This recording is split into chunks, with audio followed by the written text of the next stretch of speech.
Mazuma TV back in the building, man. What's going on, y'all? Shout out to Mazuma Nation. Shout out to the Mazuma Mob. We in the building as always, man. I hope everybody's having a blessed, beautiful, positive, productive day. I'm here chilling at work right now on break, feeling extremely blessed. On the road to 2K, man. We well into the 1,700 mark, and we building and growing every day, man. We'll be at the 1,800 mark in due time, man. So shout out to the nation. Shout out to the mob for making this possible.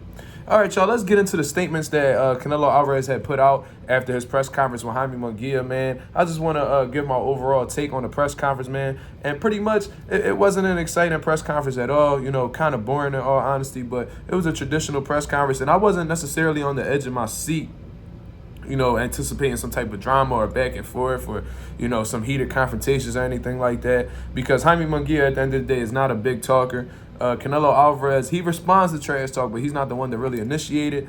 So I wasn't really thinking much of it. I was kind of intrigued, however, in the dynamic between Oscar De La Hoya and Canelo Alvarez being on stage, how they would react to each other. But, you know, nothing really came as a result of that. You could tell Canelo Alvarez looked a little bit irritated or pissed on stage, but for the most part, nothing really transpired from that situation. So, you know, that was just my overall take on the press conference. Now, what really caught my attention more than anything, in all honesty, was the media, you know, asking Canelo Alvarez questions. And I just want to say this. You could just tell, man, that when you ask Canelo Alvarez questions about David Benavidez, it seems like his whole energy changes, man. Not in a fearful way or anything like that, but in an irritated, aggravated type of way where he doesn't really want to hear his name be brought up at all. He does not want to hear David Benavidez's name brought up anywhere near him in any type of discussions or anything like that. It seems like he wants to get that name banned from his media obligations. You know what I'm saying? That's just what it seems like to me at this point in time. You know what I mean? It seems like he almost wants to, you know, curse these media guys out as a result of being asked these David Benavidez questions. But at the end of the day, man, Canelo Alvarez and David Benavidez is the biggest fight to be made in boxing right now. So regardless of how big of a star you are, you know what I mean, or how much you feel like you've accomplished, you're never going to be able to outrun the questions at the end of the day. You feel what I mean? The media is always going to be there, you know, and they're going to try their best to, you know, not necessarily piss you off or irritate you, but to hold you accountable. You know what I mean? Or just ask you the questions that the fans want to have answered. But anyways, man, to get into this whole statement that I want to touch on, Canelo Alvarez pretty much says a lot of, he lets you know exactly what's on his conscience when he thinks about David Benavidez and the possibility of actually fighting him. And what was crazy was it wasn't that big of a statement. So let's get into it. He pretty much starts off the statement by saying that David Benavidez doesn't bring any money to the table for him. You know what I mean? Then goes on to say the only thing that he brings to the table is 25 pounds the day of the fight. So, you know, he's throwing a little shot at David Benavidez in terms of his rehydration process, you know what I'm saying?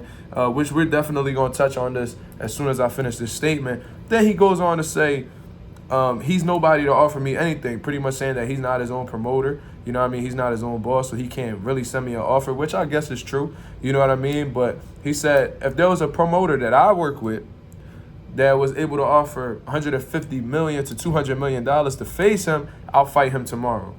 You see what I mean? So that was Canelo Alvarez's comments towards the possibility of fighting David Benavidez, man. And like I said, this said a lot. So let's really get into this situation and really pick this apart, man, because, you know, this is absolutely disgraceful, man.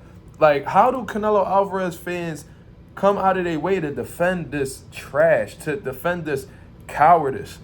You know what I mean? The cowardly statements from Canelo Alvarez, man, just acting like he's too big for a fight when he's really at the same time voicing his concerns as to why he doesn't want to face David Benavidez. For the first reason, he blatantly tells you that he has a problem with the size of David Benavidez. Now, this is absolutely ironic to me because Canelo Alvarez has had a past of, you know, putting on a lot of weight the day of fights and stuff like that. Like, I can recall, you know, him putting on 20 pounds for Floyd Mayweather. You see what I mean? He had weighed in 152 pounds, you know, and they said that he was on the upwards of 170 pounds when he faced Floyd Mayweather that night. So to point out somebody's rehydration process and putting on 25 pounds the day of the fight when you've done that early on in your career is absolutely ironic to me. You see what I mean? Then he goes on to say that, you know, he needs an upwards of $150 million to $200 million to face David Benavidez. It's like, damn, you need that much. You say that, well, let's you need that much. I wonder how much you're getting off of Jaime Munguia. You see what I mean? I wonder if Jaime Munguia had to put up that bet. I wonder if Golden Boy Promotions had to put up $100 million for you to face him. You see what I mean?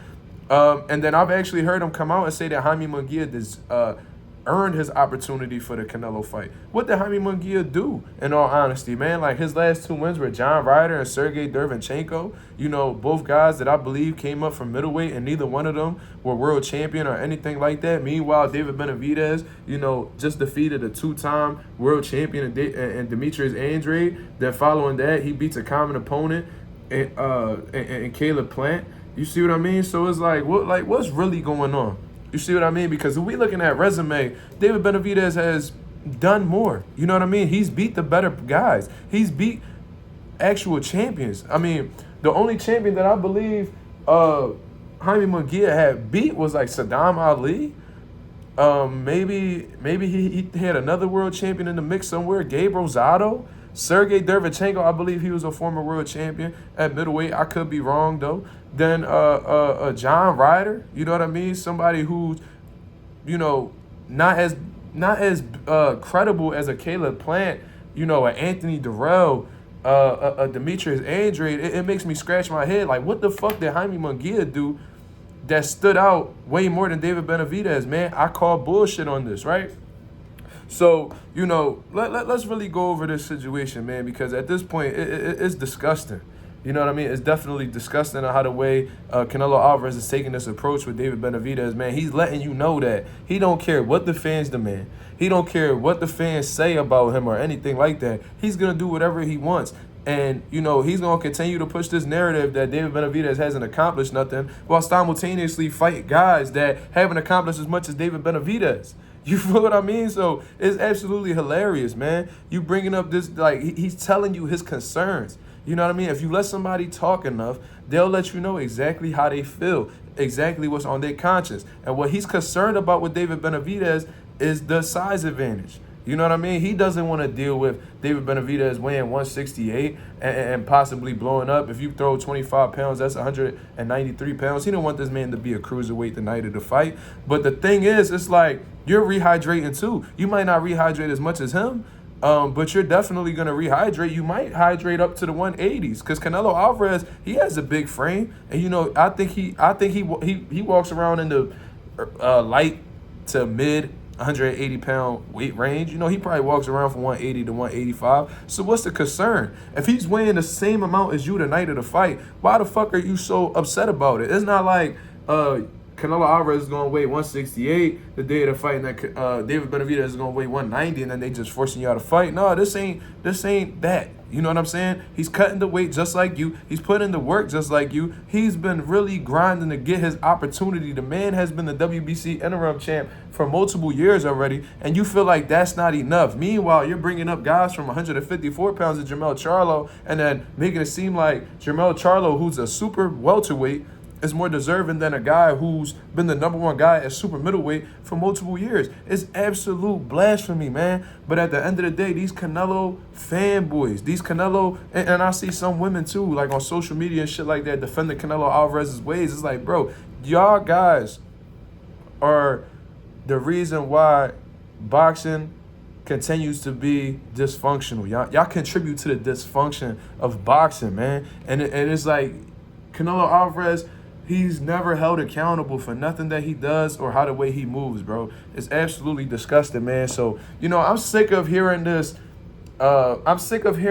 Like, cliche that boxers aren't afraid of each other. I heard, you know, Leonard Ellaby dumbass talking about, man, fighters aren't scared of nobody, man. You know, it just has to make sense. It just has to happen at the right time. What better time than now, bro? Like, why do y'all keep just spewing the stupid shit, man? Like, when is the best time? When is the best time, man?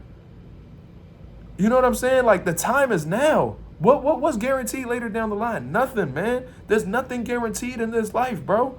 We could walk outside and never come back home again. So what is you talking about? The timing gotta be right, and you know, it could be a lot of reasons. You know, maybe if you say this, then you won't be entitled to this fight, bro. It's absolute. And these were comments from Leonard Ellaby, bro.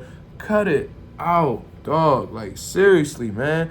These fighters may not particularly fear another fighter, right? That may be true. But best believe they fear the possible outcome of the fight and losing their status. You know what I'm saying? That's what they fear. They fear losing that possible status that they work their ass off to, gain, to maintain and stuff like that. Canelo Alvarez is extremely afraid of taking on David Benavidez because he knows stylistically that is a tough fight for him.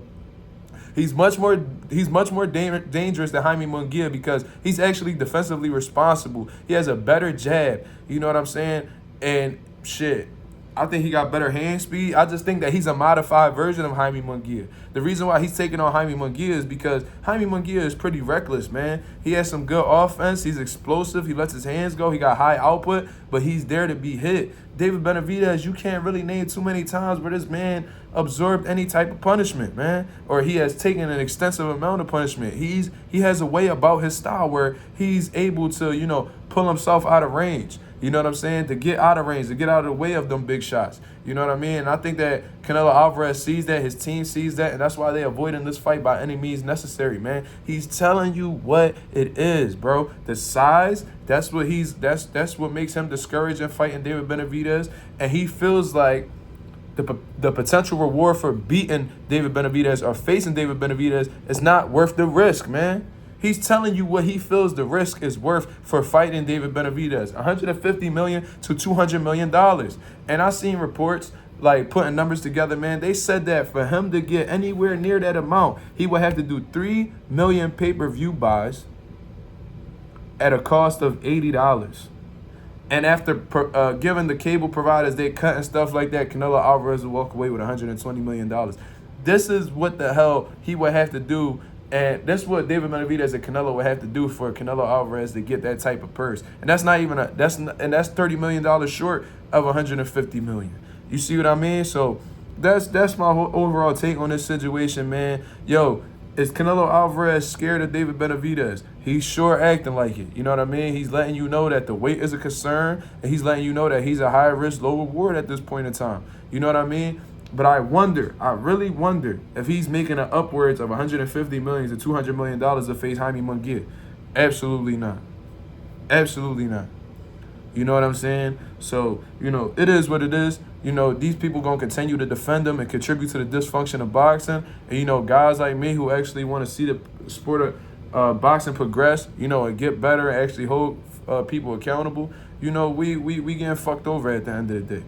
But hopefully there's some type of change coming. You know what I mean? I hope, on some real shit, I'm rooting for Jaime Munguia to fucking pull it off against Canelo Alvarez, because at this point in time, bro, this man does not want to make the fights that we want. You know what I mean? People making it seem like, the fans supposed to just sit here and wait until the fighter thinks it's okay to take the fight. No, y'all motherfuckers work on our time, because we're the ones who actually put the money in your pocket at the end of the day. I buy pay-per-views. You see what I mean? So I'm not one of these guys that just hit a stream link and then just watch the fight for free. No, I'm actually putting my money up, you know what I mean? Because I want to see the progression of the sport of boxing. So don't sit here and act like we had to be on y'all time, because without our money, you know what I mean, you wouldn't be nowhere near in the position that you are currently. You know what I mean? You wouldn't have the money that you would have. You wouldn't be getting those type of checks if it wasn't for the boxing fans. So rightfully so. I mean, based off of that logic, you had to cater to us. But, boxing fans at the end of the day act like we employees to the fighter. Nowadays, these boxing fans have been mind controlled to feel like they work for the fighter. When the fighter actually works to appease us, they fight for us. You know what I'm saying? We don't work for them. They work for us in actuality, because, we're the ones who's paying them. And whoever's paying you ultimately is your boss at the end of the day.